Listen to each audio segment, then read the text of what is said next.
Hello बच्चों, welcome to back math study Chhedi Yadav. मैं छेदी यादव अपने यूट्यूब चैनल मैथ स्टडी में आपका फिर से स्वागत करता हूं।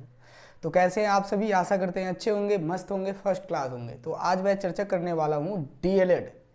डीएलएड का जो बिहार में एक एग्ज़ाम होती है, जो इंट्रेंस होती है, और 2024 में जो इंट्रेंस होने वाली है, जिन जिन बच्चाओं ने 2024 में डीएलएड के इंट्रेंस के लिए फॉर्म फिलअप कर दिया है, उन बच्चों के लिए मैं इम्पोर्टेंट क्वेश्चन लेके आया हूँ।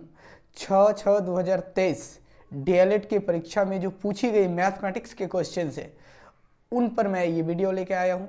यदि आप हमारे इस वीडियो को पहली बार देख रहे हैं और हमारे चैनल्स पे नए हैं तो प्लीज़ चैनल को सब्सक्राइब कर लीजिए। यदि वीडियो पसंद आ रही है तो वीडियो को लाइक कीजिए, और कमेंट बॉक्स में कोई भी त्रुटि, कोई भी चीज़ें आपको समझ में नहीं आती है तो कमेंट बॉक्स में ज़रूर लिखिए। चलिए शुरू करते हैं आज का ये वीडियो।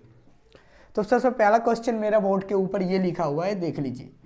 बिहार डीएलएड परीक्षा 6/6/2023 में पूछी गई क्वेश्चन सब्जेक्ट मैथ के प्रति। सबसे पहला क्वेश्चन है, पाई किस प्रकार की संख्या है?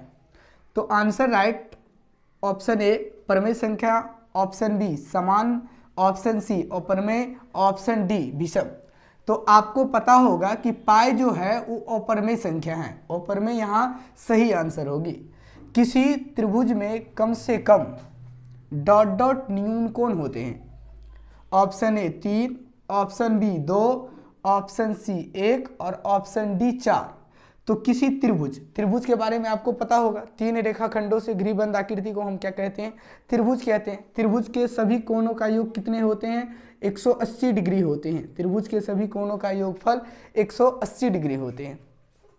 तो अब कहता है किसी भी त्रिभुज में ज़्यादा से ज़्यादा या अधिक से अधिक कितने न्यून कोण हो सकता है? तो अधिक से अधिक किसी त्रिभुज में 3 न्यून कोण हो सकता है, और कम से कम किसी त्रिभुज में 2 न्यून कोण हो सकता है। तो किसी त्रिभुज में कम से कम पूछा है तो कितने होंगे? Option A 3, option B 2, option C 1 और ऑप्शन डी 4। तो ऑप्शन बी राइट है कि किसी त्रिभुज में कम से कम 2 न्यून कोण होते हैं। क्वेश्चन 3, निम्नलिखित में कौन अभाज्य संख्या है? तो सबसे पहले हमें पता होनी चाहिए कि अभाज्य संख्या होती क्या है। ऐसी संख्या जो एक तथा स्वयं को छोड़कर किसी अन्य संख्या से विभाजित ना हो, उसे अभाज्य संख्या कहते हैं। एग्जाम्पल के लिए दो, सबसे छोटी जो अभाज्य संख्या है वो 2 है। 2, 3, 5, 7, फिर 9 नहीं। 9 क्यों नहीं? क्योंकि 9 1 और खुद 9 को छोड़कर 3 से भी विभाजित हो रही है, इसीलिए 9 अभाज्य संख्या नहीं है। 10 भी नहीं है, 11, 12 भी नहीं है, 13, 14 भी नहीं है, 15 भी नहीं है, 16 भी नहीं, 17। इस प्रकार की संख्या क्या कहलाती है? अभाज्य संख्या। तो ऑप्शन देखिए, ऑप्शन ए में है 15। तो 15 1 और 15 के अलावा 3 से भी कट रही है, 5 से भी कट रही है, ये अभाज्य है ही नहीं। 23 1 और खुद के छोड़ के किसी भी संख्या से नहीं कट रही है, तो ऑप्शन बी राइट, 23 अभाज्य संख्या है। क्वेश्चन 4, 0.01 1 1 2 3 को 1 2 4 को 1 2 डॉट डॉट एक संख्या है जो है ऑप्शन ए अवास्तविक, ऑप्शन बी अपरमेय, ऑप्शन डी सी इनमें से कोई नहीं है, और ऑप्शन डी परमेय। तो ऑप्शन जो बी है वो राइट है। इस प्रकार का दशमलव प्रसार किस संख्या की होती है? अपरमेय संख्या। अपरमेय संख्या का जो दशमलव प्रसार होता है वो एक ही प्रकार की होती है, और वो क्या होती है? अशांत अनावर्ती। यानी ये संख्या बार बार एक स्थिर रहता है, एक दोहराती रहती है। देखिए यहाँ एक स्थिर है, एक जो है वो दोहरा रही है, सॉरी, और दो जो है वो स्थिर है। तो इस प्रकार की संख्या को हम क्या कहेंगे? अपरमेय संख्या। क्वेश्चन नंबर 5, एक समचतुर्भुज का क्षेत्रफल जिसके विकर्णों की लंबाई 10 सेंटीमीटर और 8.2 सेंटीमीटर है वो होगा। तो कह रहा है एक समचतुर्भुज का क्षेत्रफल क्या होगा जिसके 2 विकर्ण की लंबाई दे रखी है, एक का 10 सेंटीमीटर और एक है 8.2 सेंटीमीटर। तो आपको पता होनी चाहिए कि समचतुर्भुज का क्षेत्रफल निकालने का सूत्र क्या होता है।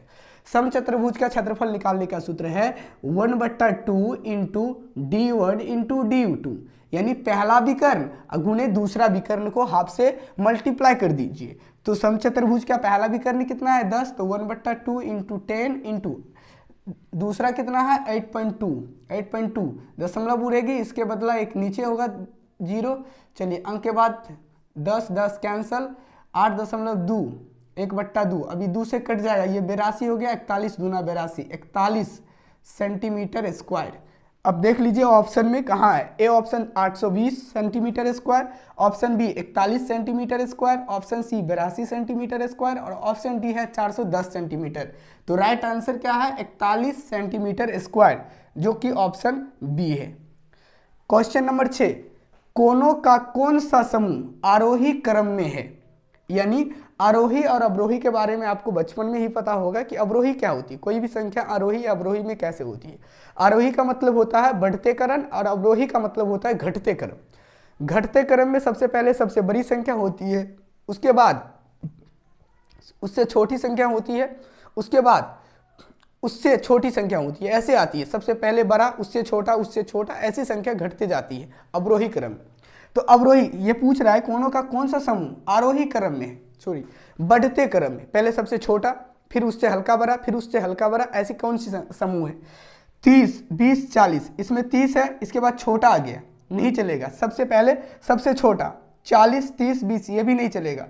20, 30, 40, यस 20 है सबसे छोटा, इसके बाद इससे थोड़ा हल्का बड़ा 30, इसके बाद इससे बड़ा 40, और इसमें देखिए 40, 20 ये भी चलने वाली नहीं है। तो ऑप्शन सी राइट है। ऑप्शन सी जो है वो कोनों का ऐसा समूह है जो आरोही क्रम में। तो कैसी लगी आपको हमारी ये वीडियो? कमेंट बॉक्स में जरूर लिखिएगा। यदि वीडियो पसंद आई हो तो वीडियो को जरूर लाइक कीजिएगा। यदि आप हमारे चैनल पर नए हैं तो प्लीज़ चैनल को सब्सक्राइब कर लीजिए। मिलते हैं अगले वीडियो में अगले टॉपिक के और अगले क्वेश्चंस के साथ। आज के लिए बस इतना ही।